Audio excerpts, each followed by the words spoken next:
오늘 우리에게 주시는 하나님의 말씀 데살로니가전서 4장 7절과 8절 2절 말씀을 함께 봉독하실 때에 성령의 음성을 들으시기를 축원합니다. 데살로니가전서 4장 7절로 8절입니다. 하나님이 우리를 부르심은 부정하게 하심이 아니요 거룩하게 하심이니 그러므로 저버리는 자는 사람을 저버림이 아니요 너희에게 그의 성령을 주신 하나님을 저버림이니라. 아멘.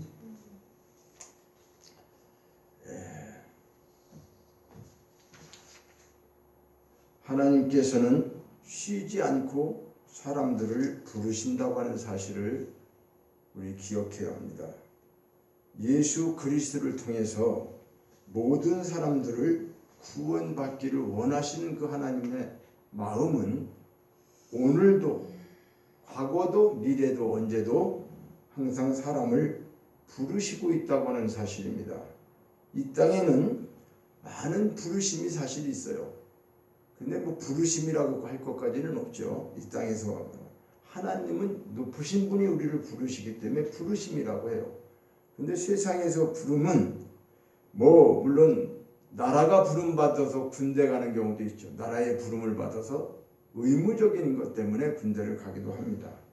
또 회사의 사원으로 또는 공무원으로 어쨌든 간에 이 또 회사의 우리 살아가는 이 모임 같은 거 이런 것도 있죠. 신목계도 부름이에요, 사실은. 그렇죠? 자기들끼리 아는 부름 모임이잖아요. 하나님께서 보낸 하나님의 아들을 거부하는 것은 하나님을 거부하는 행위가 된다. 자, 하나님은 부르실 때에 예수 그리스도를 통해서 하나님이 직접 우리와 상대할 수가 없잖아요. 우리는 보이지를 않잖아요. 하나님 영이시기 때문에. 그래서 예수님을 보내서 하나님이 부르심을 알게 하시고 우리가 죄인된 것을 깨닫고 구원받게 하는 그 거룩한 일을 하나님이 하시는 일에 우리를 부르심을 받았다. 그래서 오늘은 하나님의 부르심에 대한 제목이 하나님의 부르심. 하나님의 부르심 다 다르죠. 부르심의 날짜, 부르심의 우리 각각 사람마다 그 모든 것이 다 다를 수 있어요.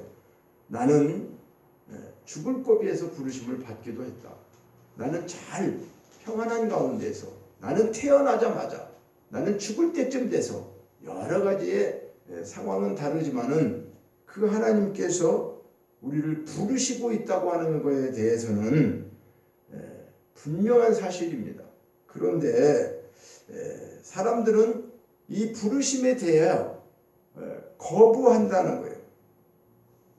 거부하고 들으려고 하지도 않고 하나님의 부르심인데도 불구하고 그래서 우리가 이것을 뭘로 알 수 있어요? 우리가 전도를 해보면 사람들이 어떻게 해요? 전혀 호응하지 않는 사람들은 뭐예요? 그렇게 끝까지, 그렇죠? 끝까지 예수를 믿으라고 권면을 하고 때로는 독촉도 하고 뭐 여러 가지 선물도 주고 관계도 잘하고 그렇게 해도 결론적으로는 어떻게 해요? 관계를 잘 유지하면서도 교회는 안 나오는 그런 경우가 허다하게 있어요. 그러니까 이런 모든 것들은 그 거부하는 것에 대한 책임은 누가 져야 되는가? 그 사람 스스로가 지게 돼요. 그래서 하나님을 거부하는 게 된다고 그랬어요. 너희를 부르심을 그것을 저버리는 자는 사람을 저버리는 게 아니에요. 내 말을 저버리는 게 아니에요. 내가 부모가 너 예수 믿어라. 자녀가 부모한테 예수 믿으세요. 이런 관계를 이야기할 때 그것을 야 알았어 하고 저버린다 그 말이에요. 예 알았습니다 하고 자녀가 저버려. 또 부모가 저버려. 이 저버리는 것은 그때 당시에 사람을 저버리는 게 아니라 그 말이에요. 아들이 얘기하는 걸 저버리는 게 아니고 부모가 얘기하는 걸 저버리는 게 아니라는 거예요. 왜 그럴까요?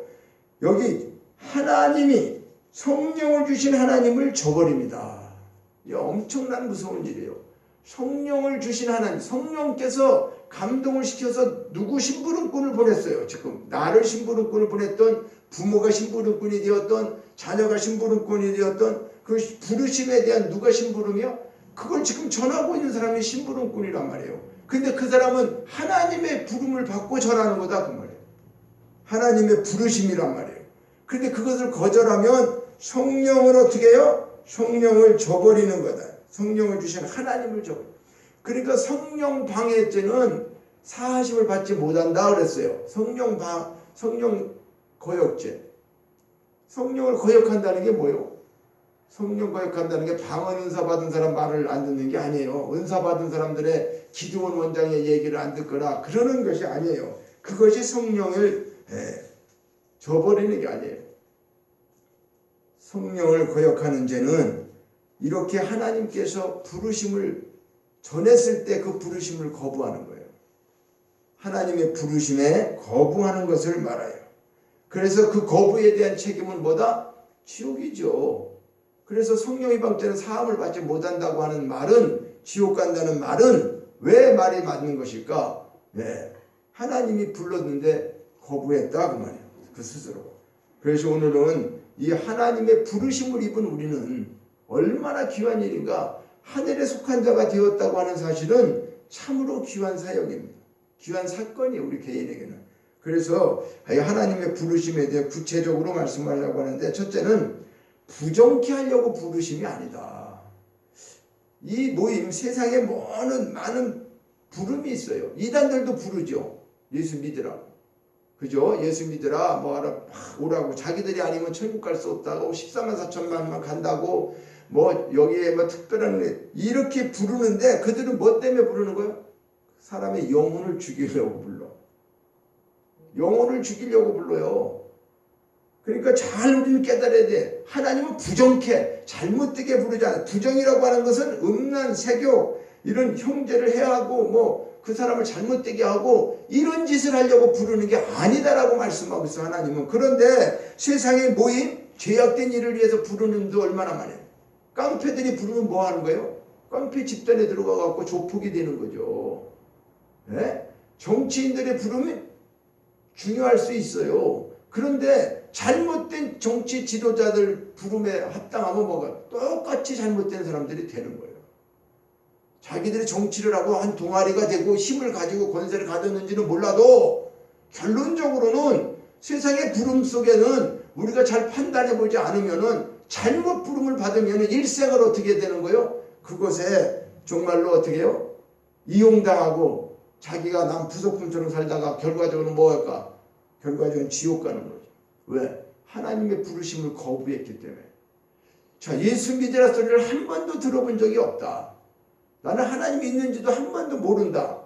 이런 사람이 있지 않게 하시기 위해서 하나님은 타방면으로 뭐 예를 들어서 유튜브를, 오늘날 같은 경우는 어때요? 뭐 유튜브 뭐 엄청나잖아요. 그렇죠? 말씀의 홍수시대. 그래서 자연을 통해서도 계시하고 있어요. 하나님. 그러니까 네가 하나님을, 나는 몰랐어요. 태어나서 죽을 때까지 예수님이 있는지 하나님이 있는지 나는 이런 거 전혀 들어본 적 없습니다.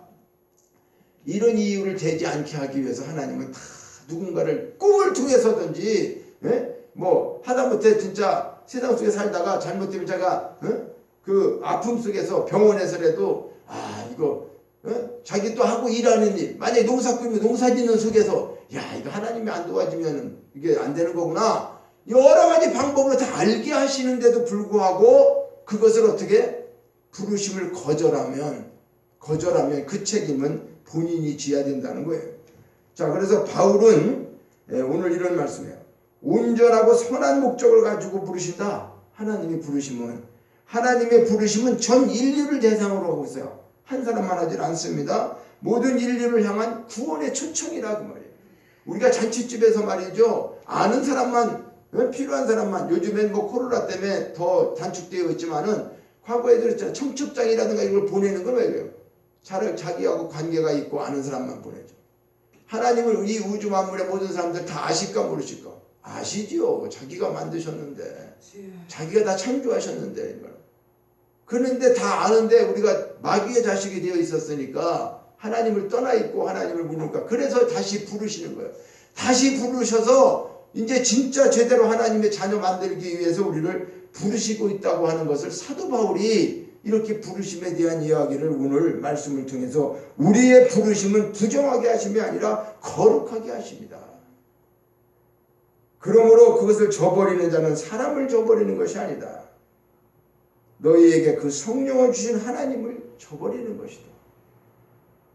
자, 우리 바울은 땅에 있는 지체를 죽여라. 골로새서 3장 5절에 그것 땅에 있는 지체는 음란, 부정사요, 악한 탐요, 탐심은 우상숭배다. 이렇게 말하고 있어요. 이 부정이라는 것은 죄를 말하는 거예요. 잘못된 걸 얘기하는 거예요. 그리스도의 오심은 우리의 죄를 어떻게 해요?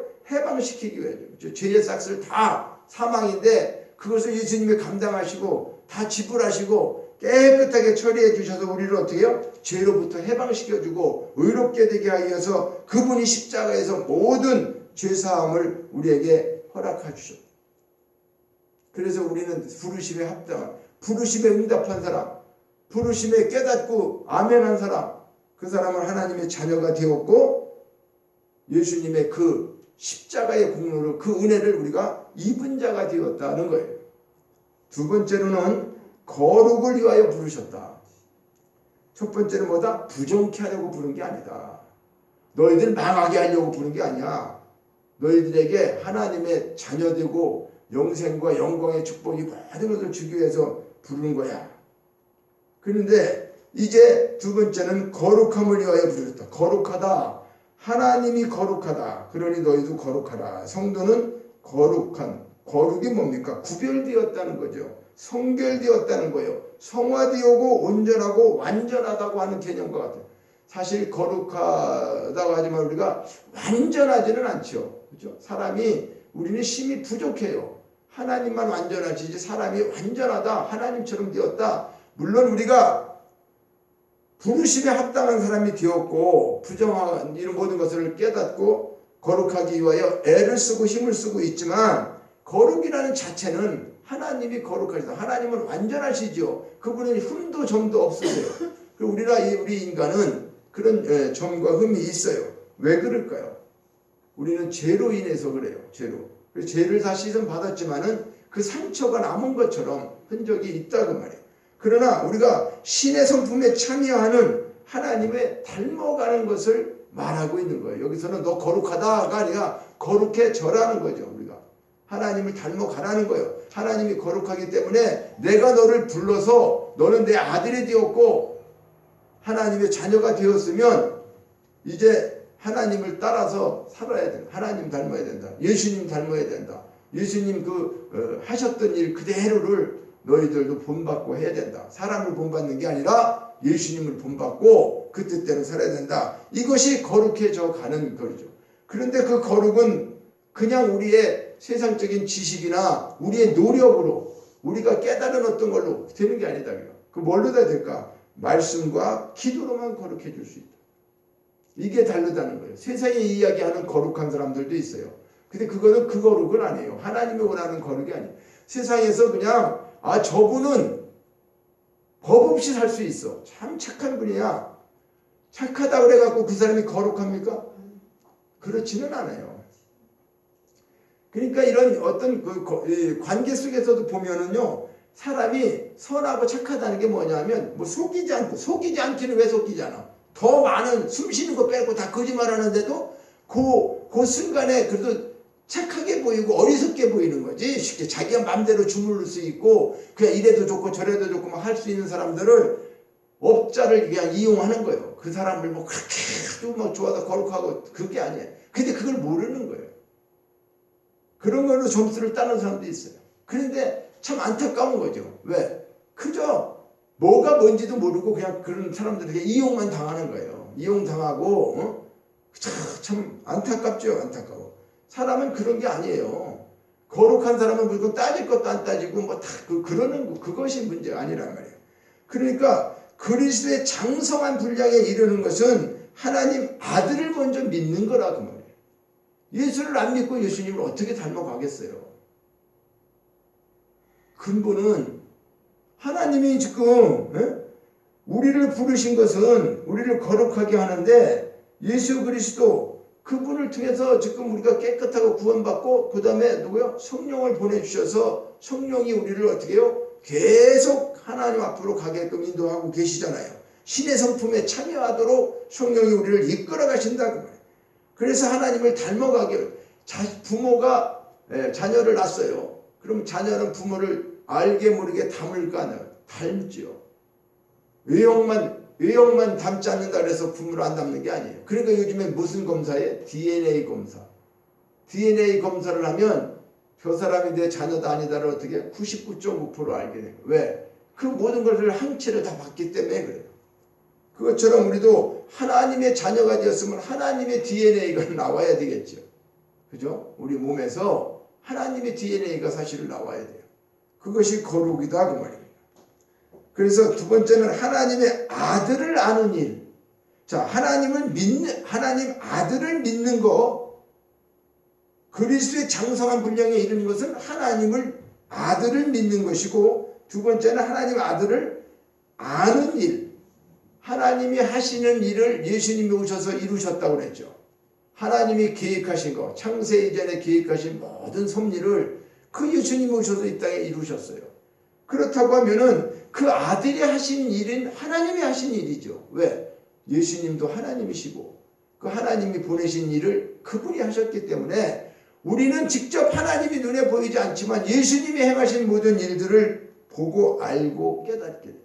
그래서 아들이 하는 일을 우리도 하게 되는 것이 그리스도의 장성한 분량에 이르는 것이다. 우리가 스승을 닮는다 그러면서 스승이 하는 건 하나도 안 하면 닮을 수 있을까요? 늘 반대만 하고 잘못돼요. 그럼 어떻게 스승을 닮겠어요? 자, 하나님께서 감사할 것은 처음부터 너희를 택하사 성령의 거룩하게 하심과 진리로 믿음으로 구원받게 하십니다.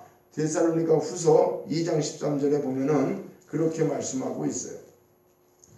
네? 데살로니가 후서 2장 13절에 보면 2장 13절 한번 봅니다. 뭐라고 말씀되어 있냐면은 주께서 사랑하는 형제들아 우리가 항상 너희에게 관하여 마땅히 하나님께 감사할 것은 하나님이 처음부터 너희를 택하사 부르시는 것은 택하죠.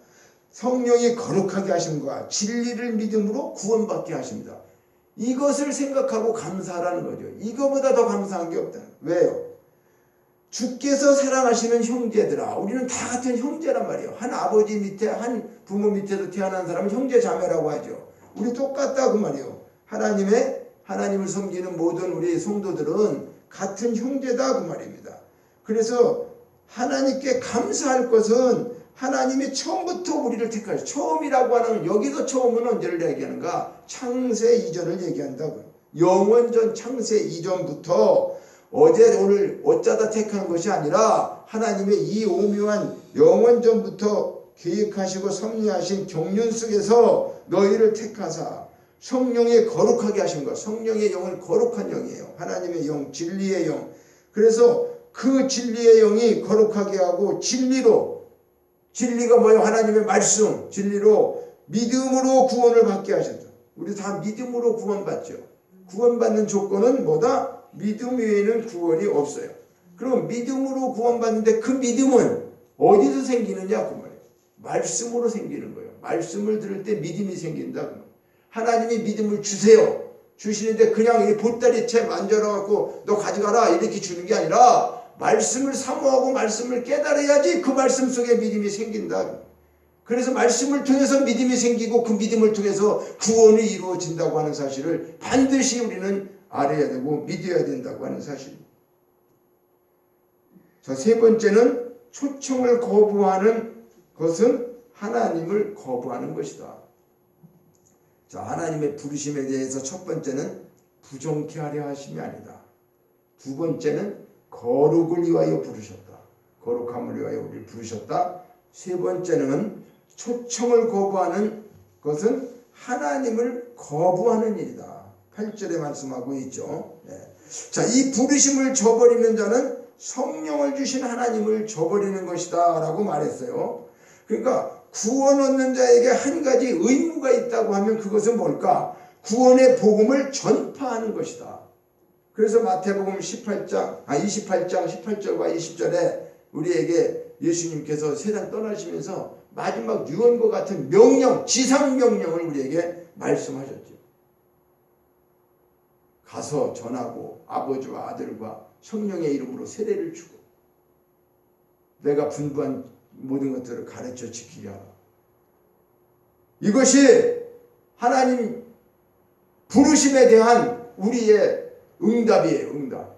그리고 이것을 통해서 우리가 구원의 복음을 전파해야 하는 그 의무를 우리에게 주셨다는 거예요.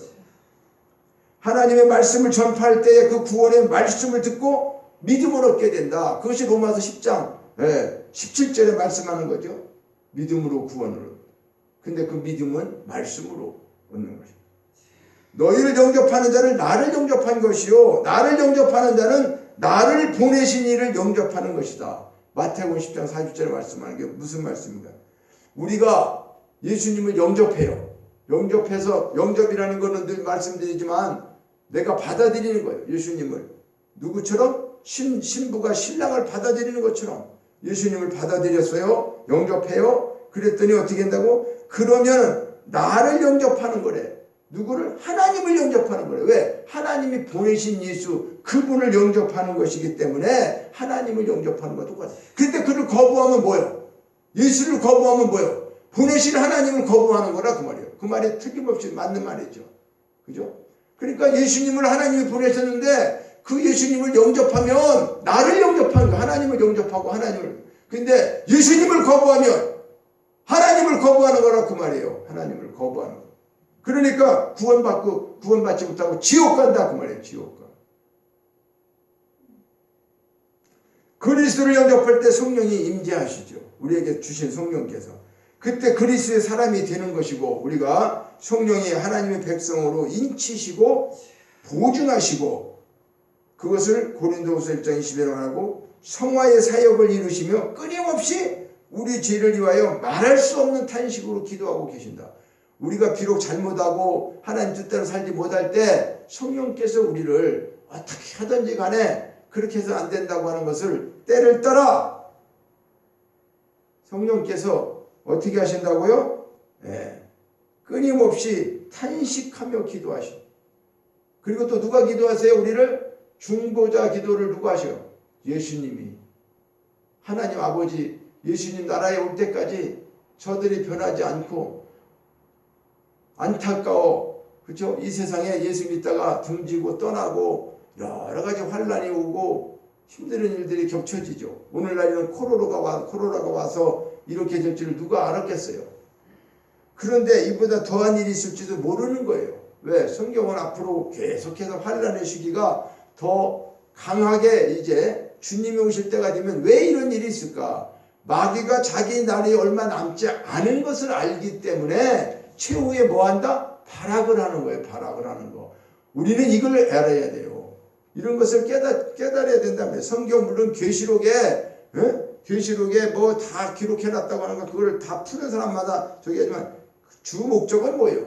예수님이 오실 때 분명히 오시는 날짜는 알 수도 없다. 근데 날짜를 얘기하면 그건 이단이고 그건 잘못된 거예요.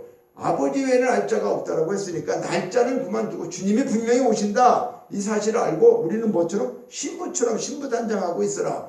그리고 나면은 때가 되면 그분이 오실 때에 어떤 일이 생기냐? 이 세상에는 많은 이런 징조가 나타날 것이다. 많은 징조를 보고 이제 가까이 왔다는 걸 알아라 그 말이에요. 발작 소리를 들으면은 어떻게 될까요?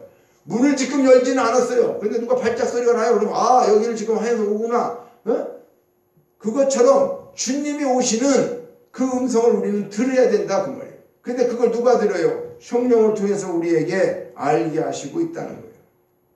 그래서 우리는 그동안에 해야 될 일이 뭘까? 내일 이제 멸망하고 얼마 안 남았으니까 학교도 다니지 말고 회사도 다니지 말고 돈도 벌지 말고 그저 예수만 믿고 살아라? 그게 맞습니까?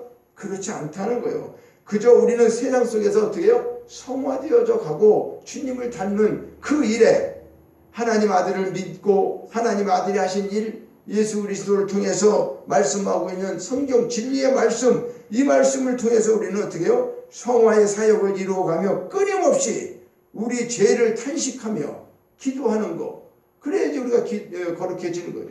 물론 한 번에 딱 거룩해지고 깨끗해지면 얼마나 좋을까.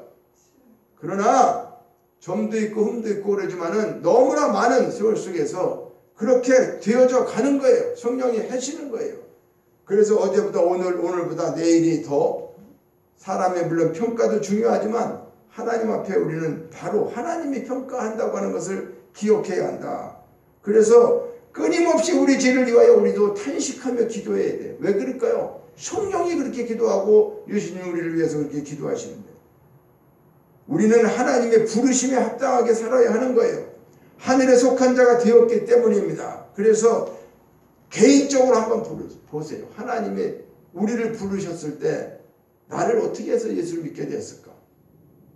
나는 어떻게 해서 예수님을 알게 되었고 오늘날 이렇게 하나님의 자녀가 되었나? 하나님이 우리를 부르시는 거예요.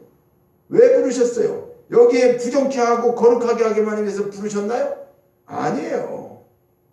결론적으로는 영생과 영광의 축복을 우리에게 주시기 위함이다. 아니 자녀를 불러가지고 부르기만 해가지고 너 죄만 안 지면 돼. 너 죄 짓지 말고 살아야 돼. 하나님 그렇게만 말씀하실까요? 그 일을 하게끔 하시면서 성령을 통해서 우리를 인도하시고 말씀 진리를 통해서 이것이 거룩하게 사는 거야. 너희들 하나님 자녀가 되면 이것을 말씀하시고 나는 이유는 뭐냐? 우리를 부르신 목적은 뭐냐? 영생과 영광의 축복을 주기 위해서다 그 말이에요. 그리고 하늘의 기업을 주시기 위하라고 그랬어요. 아니 하나님 아들을 만들어 갖고 뭐 하려고요? 하나님이 만든 하늘의 기업, 하늘의 기업을 자녀에게 주는 것처럼 나도 너희에게 이 기업을 준다 그 말이에요.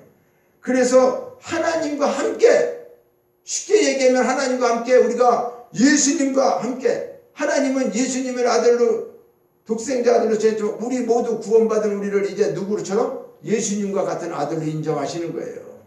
네? 이보다 더 아니 어떻게 우리가 죄인 중에서도 사도 바울에게는 괴수와 같은 죄인이 어떻게 우리가 하나님의 자녀가 되어서 하나님의 유업을 받고 그분과 함께 사는 것도 그런데 그 아들처럼 우리가 권세를 갖고 살 수 있겠냐. 그것도 어디서? 천국에서만 사는 게 아니라 이 땅에서 우리는요 영생과 영광의 축복을 누리며 그 권세, 천국의 권세를 다 누리며 살라고 그래서 이 땅에 남겨두시고 이걸 통해서 어떻게 하라고? 부르심, 하나님의 부르심을 통해서 부름받은 사람들은 어떤 삶을 살아가고 있는가 이걸 어디에게 보여주라. 부르심 받지 못하고 있는 자들에게 우리가 보여주고 그들에게 전파해야 되고 이것을 전해야 되는 그 책임을 우리에게 하나님께서 명하셨다는 거예요. 근데 이거를 거부하는 것도 우리가 하나님 앞에 이걸 거부하는 것도 성령을 주신 하나님을 저버리는 거지만 부르심에 대한 거부도 저버리는 거지만 부르심을 받고 난 이후의 삶도 하나님 뜻대로 살지 않으면 이것도 거부가 되는 거죠.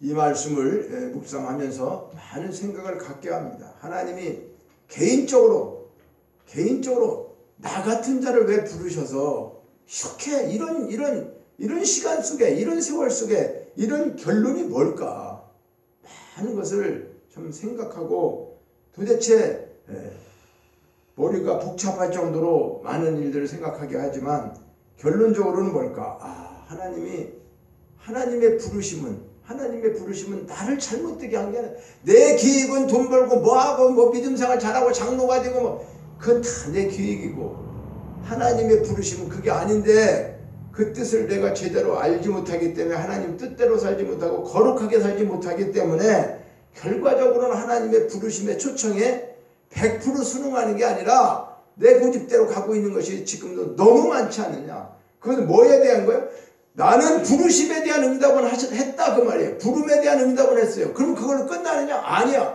부르심을 받고 난 다음에 뭐다? 거룩함이 있는데 거룩함에 대한 삶을 우리가 내가 살지 못하는 그것이 지금 가장 문제라는 거예요. 그것이 문제다. 그래서 그 문제를 어떻게 해야 되는가 하나님 앞에. 하나님은 영생과 영광의 축복을 주기 위해서 하늘의 기업을 너에게 주기 위해서 하나님의 아들로 삼고 예수님처럼 나를 아들 삼으시려고 했는데 그런 은혜를 베풀어 주셨는데 이 깊은 은혜에 감사하지 못하고 우리는 항상 기쁘게 살아가야 되는데 그렇지 못하고 살았다고 하는 이유는 하나님의 부르심은 응답했는지 몰라도 부르심의 뜻에 대해서는 하나님 아버지 뜻에 대해서는 응답하지 못하고 있다는 것. 두 가지를 저는 깨달아요. 여기 사도 바울이 얘기하는 데살로니가전서에 나오는 지금 7절과 8절에서 부르심에 대해서 말하지만 실질적으로는 더 중요한 건 뭐예요? 형제 4장 1절에 그러므로 형제들아 우리가 끝으로 주 예수 안에서 구하고 권면하는 너희가 마땅히 어떻게 행하며 하나님을 기쁘시게 할 수 있는지를 우리에게 배웠으니 곧 너희가 행하는 바라. 더욱 많이 힘쓰라. 자, 이 말은 뭐예요? 하나님이 우리를 부르셔서 예수 안에서 우리를 구원해 주셨어. 그러면은 우리가 마땅히 어떻게 행하며 살아야 하는가? 이거를 하나님을 기쁘시게 하는 일에 우리가 쓰임받고 그 일을 위해서 해야 되는데 그걸 배우고 그걸 행하라 그러는 얘기잖아요. 그렇죠? 그러니까 우리가 주 예수로 말미암아 너희에게 무슨 명령으로 준 것을 너희가 아냐. 하나님의 뜻은 이것이니 너희의 거룩함이라 곧 음란을 버려라. 그렇죠? 거룩함과 존귀함으로 자기 안에 대할 줄을 알고 세경을 따르지 않고 이런 형제를 해하지 말고 이런 것들이 더 중요하다 그 말이에요. 부르심을 받고 난 이후에 그저 구원받았으니까 끝이 났다 아니라는 거죠. 끝이 난 것이 아니라 이제 부름 받아서 응답했으면 하나님이 원하는 뜻, 하나님을 기쁘시게 하는 뜻, 그것은 뭘까? 믿음으로 사는 거죠. 믿음이 없이는 하나님을 기쁘시게 할 수 없다라고 했기 때문에 믿음으로 살려고 하면 하나님 말씀대로 살아야지 믿음으로 사는 거죠. 왜 그럴까? 그 믿음은 말씀을 통해서 오기 때문에 말씀을 깨닫고 말씀대로 살지 않는 것은 하나님의 부르심, 그 뜻에 부르심에 합당하게 살았다고 부르심의 삶이 이루어지지 않으면 그래서 우리는 구원파만 되는 경우가 얼마나 많은지 지금 이 시대에 가장 귀한 것이 그거다. 이것이 두려운 말씀이에요. 그래서 네가 아무리 큰 일을 했다. 목회를 수천 명을 하고 그런 것들이 지금 하나님 앞에 중요한 게 아니라 내 자신이 거룩하고 하나님 뜻에 살지 못했으면 너는 불법을 저질렀기 때문에 나는 도무지 너를 알지 못한다. 아니 내가 무슨 교회도 만들고 사람들도 어떻게 하고 많은 일을 했는데 선교도 하고 했는데 하나님 제가 장로가 돼서 뭘 했는데 무슨 말씀이에요? 아니야. 불법이야. 불법을 행했기 때문에 내가 너를 기억할 수 없어. 이런 것들은 무엇 때문에 그럴까? 부르심에 응답했음에도 불구하고 우리가 하나님 아버지 앞에 하나님의 뜻대로 살지 못하는 거룩함을 행하지 못하는 그런 일들 때문에 하나님 초청에 거부하는 행위, 그것도 용서받지 못하지만 초청받고 난 자가 하나님의 은혜를 잊어버리고 깊은 은혜에 감사하며 항상 기쁘게 살아야 하는데 불구하고 이렇게 사는 것이 주님의 뜻이다라고 얘기했어요. 항상 기뻐하라, 쉬지 말고 기도하라, 범사에 감사하라, 이것이 너희를 향하신 나의 뜻이다. 하나님의 뜻이 그건데 그 뜻대로 지금 우리가 살지 않고 있으면 너나 나나 할 거 없이 뭐라는 거예요? 결론적으로는 부르심에 합당하게 살지 못하고 있다는 거. 부르심에 합당하게 살지 못하는 거에 우리는 애달퍼하며 이제 부르심에 응답한 건 맞잖아요. 예수 믿어요. 우리는 지옥은 안 가죠. 주님 앞에 감사하죠. 그걸로 끝이 아니에요. 왜? 상급을 받고 위해서 일하는 게 아니라 하나님 상급도 준비해 놓으셨는데 그 상급도 우리가 다 받기를 원해. 그러기 위해서는 우리가 하나님 앞에 어떤 자로 살아가야 되는가? 부르심의 뜻에 합당한 부르심에만 합당한 게 아니고 왜 부르셨는가? 그분이 부르시고 무엇하기 위해 부르셨는가? 이 사실을 우리는 늘 묵상하고 이 사실을 하나님 앞에 깨닫고 깊이 감사할 것은 은혜를 주셔서 이렇게 오늘 이 시대 어렵고 힘든 많은 환경이 어찌 됐든지 간에 어떤 관계 속에 뭐가 있든지 간에 돈이 있든지 없든지 건강이 좋든지 나쁘든지 과연 우리는 어떤 상황 속에서도 사도 바울처럼 전천후의 신앙으로 정말 우리가 나갈 수 있을까? 배고픔에도 배부름에도 빈궁에도 이런 걸 다 나는 처했어도 나는 자신 있게 말할 수 있을까? 이제는 나는 다 산전수전을 다 겪었다. 이제 믿음으로 산전수전을 다 겪었기 때문에 나는 하나님 앞에 이제는 이 모든 것 다 할 수 있다. 개인이 할 수 있다면 교만이죠. 교만. 그럼 뭐로다? 내게 능력 주시는 자 안에서 내가 이걸 할 수 있다. 우리는 이 사실을 잊으면 안 돼요. 우리가 노력을 하고 다 돼. 내가 능력을 달라고 해야 돼. 내가 능력 주시는 분은 하나님. 그 하나님의 능력, 성령의 능력이 없이는 우리가 이것을 이룰 수가 없어요.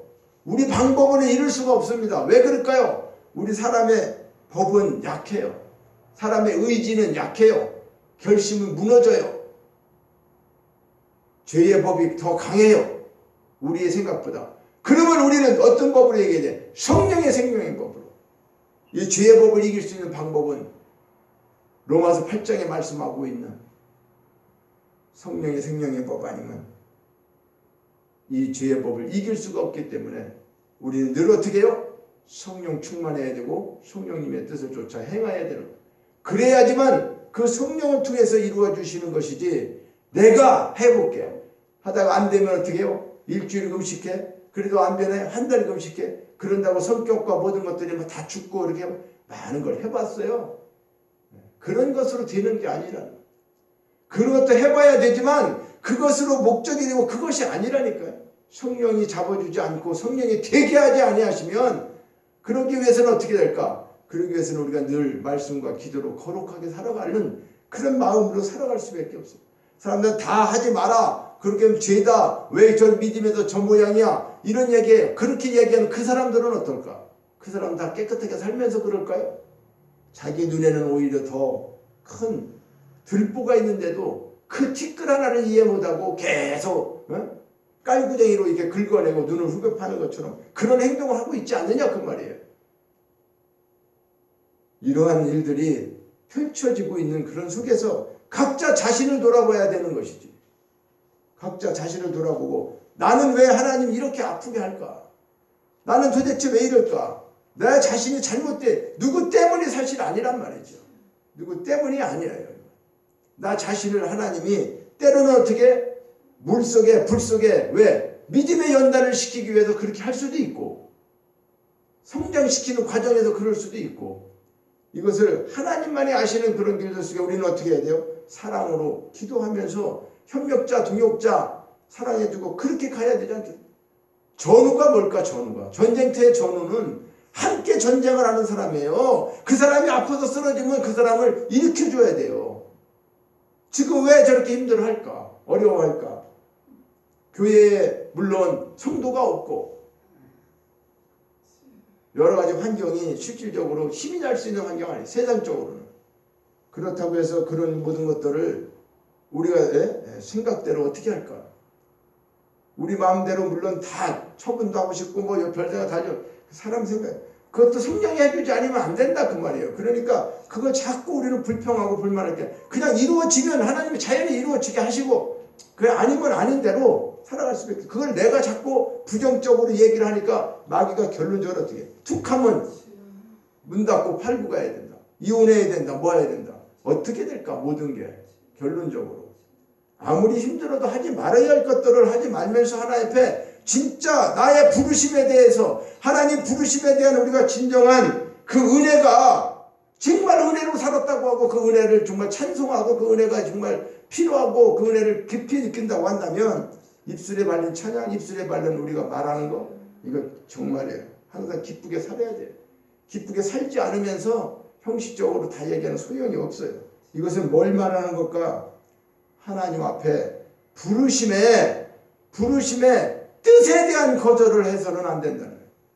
부르심에 대한 것은 우리가 응답을 해갖고 하나님 구원받았는데 살아가는 뜻에 대해서 우리가 하나님 그 뜻에 거절하는 행위가 되어져서는 결론적으로는 부르심 받고도 어떻게 해요? 마지막에는 하나님 앞에 책망만 받을 수밖에 없는 이런 일들을 우리가 행할 수 있다고 하는 사실을 기억하면서 이 말씀을 본인도 깨닫고 회개하고 또 이 말씀을 통해서 우리가 앞으로 창세 이전에 우리를 경륜 속에서 구원해 주시고 이렇게 여기까지 예배에서 인도하시면서 하나님 정말 은혜가 아니고 어떻게 우리가 살아가 여기까지 모든 게 정말 하나님의 은혜예요. 늘 있다고 해서 있는 게 아니죠. 내일 어떻게 될지 모르는 이런 속에서 진짜 하나님의 은혜예요. 근데 그건 세상적으로 어려움이 없다는 은혜가 아니라 나를 근본적으로 부르셔서 하나님의 자녀 삼고 오늘날 와서 깨달은 게 뭐예요? 너는 이제 하늘에 속한 자라는 거예요. 이보다 더 귀한 말씀이 없어요. 하늘에 속한 자야. 이제 너 마지막으로 하늘에 속한 자가 되었어. 이제 사는 게 중요해. 그거 살기만 하면 내가 너한테 다 준비된 거. 축복도 준비되어 있고 상급도 준비되어 있고 기업도 준비가 되어 있고 하나님 모든 걸 다 준비해 놓고 우리에게 주시겠다고 하는데 우리가 그걸 거절하는 것은 뭐 구원을 거절하는 게 아니라 축복을 거절하는 게 되는 거죠. 내가 하나도 세운 게 없잖아. 모래집을 졌잖아요. 모래 위에 집을 쌌어요. 나무로 집을 졌어요. 보석으로 지어야 되는데. 그러면 불시험 왔을 때 어떻게 된다는 거? 공적이 남아있지 않기 때문에 아무것도 우리는 받을 수가 없는 불같은 부끄러운 구원만 받을 수밖에 없는 거죠. 이것을 깊이 생각하면서 이제 우리의 삶이 하나님의 부르심에 두 가지를 우리는 깊이 생각해야 돼요. 그분의 부르심에 초청 못하고 있는 사람, 지금 부르심에 하나님 앞에 나오지 못하고 있는 사람, 그런 사람들의 부르심에 대해서 우리가 전도하고 그들을 하나님 앞으로 인도해야 되는 부분, 그리고 같이 이제 신앙생활하고 있는 자녀가 됐던 부부지간이 되었던 성도가 되었던 우리 관계 속에 이 많은 사람들 속에 이제는 뭐요? 부르심에 대한 성도가 된 것만이 아니라 삶을 이제 우리가 어떻게 서로 살아나가기 위해서 힘과 어떻게 해요? 권면도 하고 때로는 힘도 되게 하고 칭찬도 하고 이렇게 해서 성령께 우리가 늘 기도하고 하나님의 은혜를 잊지 않고 주님께 감사하며 아버지의 뜻대로 기쁘시게 살으라고 했으니까 우리가 기쁘게 사는, 환경을 초월해서 사는, 코람되어 영성으로 사는 이와 같은 일들을 실제로 실천하면서 그러기 위해서 전신갑주를 우리는 무장하고 마음의 성전 건축이 이루어져서 하늘에 속한 자의 삶으로 그 모든 축복을 다 받아 누리는 저와 여러분이 되시기를 주님의 이름으로 축원합니다. 하나님 아버지, 하나님의 부르심, 너무나도 귀한 부르심에 응답되고 구원받고 하나님의 자녀가 되었고 하늘에 속한 자가 되었음을 이 시간도 믿고 감사하며 고백을 드립니다. 그럼에도 불구하고 삶이 하나님이 원하는 거룩한 삶을 살지 못해서 아버지 앞에 너무나도 아버지 송구하고 성령님 탄식시키고 주님의 마음을 아프게 하고 주님을 다시금 십자가에 못 박게 하는 이와 같은 어리석은 말들, 많은 일들을 행했던 이 죄인을 먼저 용서하여 주시옵시고 주님 이제 말씀을 통해서 새로워지는 역사가 있게 하여 주시고 주님 뜻 안에 합당한 삶을 살게 하여 주시옵소서. 하나님이 우리를 부르신 것은 영생과 영광의 축복을 이 땅에서도 천국을 누리며 살기 위하여 주셨다고 말씀했습니다. 하늘의 기업을 소망하며 이 땅에서 힘들고 어려운 일이 있지만은 하나님이 잃지 않고 살아갈 수 있도록 성령이 늘 임마누엘의 축복으로 동행하여 주시옵소서. 감사드리고 예수님의 이름으로 기도합니다. 아멘. 이제 우리 자리에서 일어나셔서 봉헌 찬양 드리시겠습니다.